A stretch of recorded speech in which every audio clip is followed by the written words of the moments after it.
안녕하십니까. VVS 뉴스 아나운서 김다현입니다.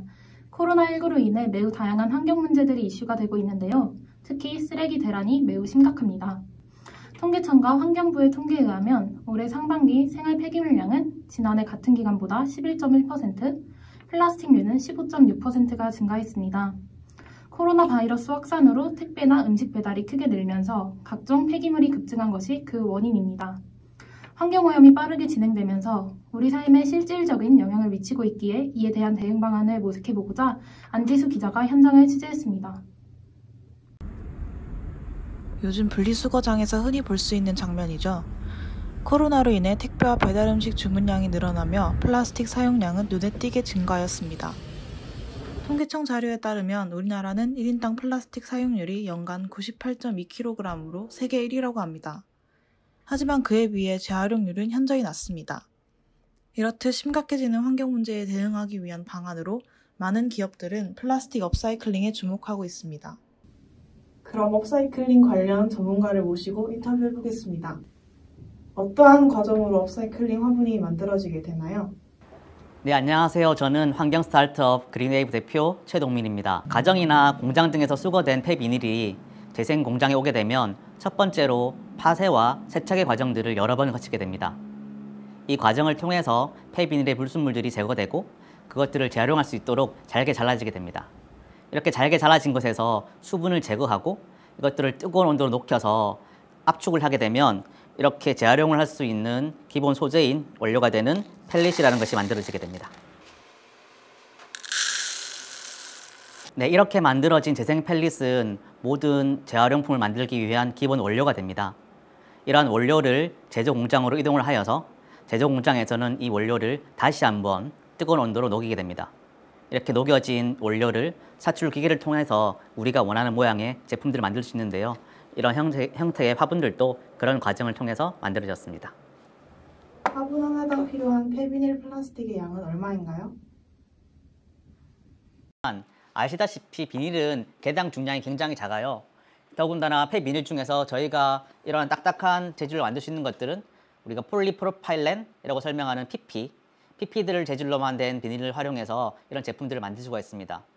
폴리프로필렌 약 한 150g 정도로 이런 화분 한 개 정도를 만들 수 있을 거라고 추정하고 있습니다. 이 정도면 설명이 될까요? 개발 중이거나 개발 계획에 있는 또 다른 업사이클링 제품이 있으신가요? 네, 지금 보고 계시는 이런 항아리처럼 생긴 제품, 사실 이 제품은 또 화분의 한 종류입니다. 요즘에 코로나 때문에 마스크들이 굉장히 많이 생산되고 있잖아요. 사실 마스크가 생산될 때 마스크 옆부분에 자투리천도 굉장히 많이 났는데요. 이것도 사실은 일반 천이 아니고 플라스틱 계열 폴리프로필렌, 우리가 흔히 PP라고 말하는 성분의 재질들입니다. 그것들을 활용해서 만들게 될 제품의 디자인 시제품을 저희가 만들어서 작년 서울 디자인 페스티벌에서 선보였고요. 올해는 생산 공정을 거쳐서 일반 시민들에게 만날 수 있는 실제 제품들을 출시를 하려고 준비 중에 있습니다. 폐비닐 플라스틱 업사이클링 화분을 만들게 된 계기는 무엇인가요? 안녕하세요. 기후변화센터 커뮤니케이션 팀 팀장 선민우입니다. 폐비닐로 무엇을 만들까 고민을 많이 했었는데요. 이게 또다시 버려지는 재활로의 제작은 업사이클링에 있어서 의미가 없다라고 생각을 했습니다. 여기 보시는 화분은 식물을 키우는 토대가 됩니다.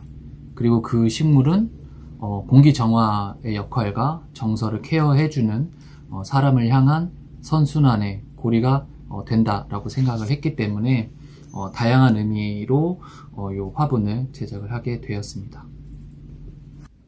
환경적, 경제적 관점에서 업사이클로 인한 순기능은 무엇인가요?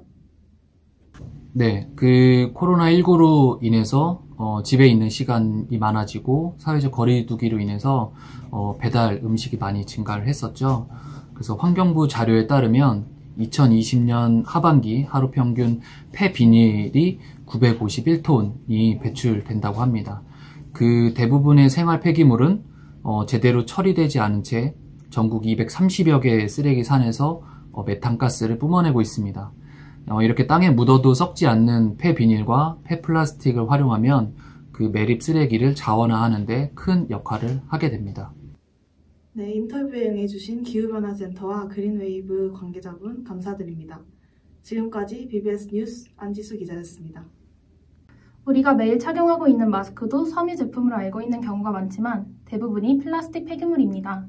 마스크가 강이나 바다로 흘러 들어갈 경우 얇은 합성수지로 이루어진 마스크 필터가 미세 플라스틱으로 분해되어 생태계에 큰 영향을 미칠 뿐 아니라 마스크 끈의 경우에도 바다 생물들을 질식시킬 수 있다는 문제점이 있습니다. 코로나 시대 전 세계 마스크 사용량은 월 평균 1,290억 개에 달하며 새로운 환경오염의 주범으로 떠올랐습니다. 올바른 마스크 폐기 방법과 재활용 방안에 대해 박태영 기자가 취재했습니다. 코로나19로 인해 이제 일상생활에서 필수품이 되어버린 마스크. 여러분들은 마스크를 어떻게 버리시나요?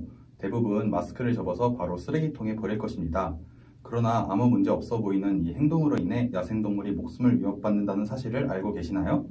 사용 후 아무렇게나 버린 마스크를 삼킨 펭귄이 목숨을 잃기도 하며 마스크에 걸려 몸을 꼼짝할 수도 없이 날지 못하는 새들이 생사의 위협을 받기도 한답니다. 따라서 지금부터 코로나19로부터 우리를 지켜주는 마스크를 올바르게 버리는 방법에 대해 소개해드리겠습니다. 먼저 마스크를 벗을 때는 오염된 바깥면이 손에 닿지 않도록 귀에 거는 끈을 이용해 벗습니다. 그 다음 감염 위험이 있는 쪽이 안쪽으로 가도록 마스크를 반으로 접어줍니다. 접은 마스크는 마스크 끈으로 묶은 후 밀봉하여 버리거나 또는 마스크 끈을 제거한 다음 쓰레기 봉투 안쪽으로 깊숙이 버려줍니다. 이때 사용한 마스크에 소독제를 뿌려서 버리면 더욱더 좋습니다.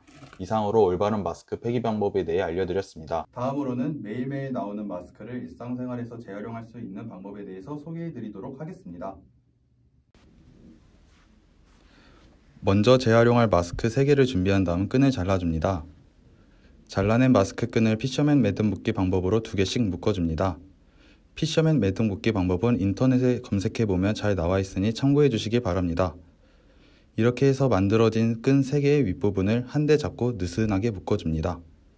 그 다음 3갈래 묶기를 통해서 끈을 따아준 다음 매듭을 지으면 마스크 끈을 재활용한 머리끈이 완성되게 됩니다. 먼저 실리카겔과 재활용할 마스크 커피 찌꺼기를 준비해줍니다. 그 다음으로 마스크 끈 쪽 부분을 잘라줍니다. 자르고 난 단면에 새 필터 중에서 가운데 필터를 중심으로 한쪽에는 실리카겔을 넣어주고 다른 한쪽에는 커피 찌꺼기를 넣어줍니다. 넣어준 다음 잘라낸 마스크 끈을 가지고 윗부분을 묶어주면 마스크를 재활용한 방향제 겸 제습제가 완성됩니다. 이처럼 앞으로 마스크를 폐기하실 때에는 올바른 방법을 통해 폐기하시고 집에서 쉽게 따라할 수 있는 마스크 재활용 방법을 한번 해보시는 건 어떨까요? 지금까지 BBS 뉴스 기자 박태현이었습니다.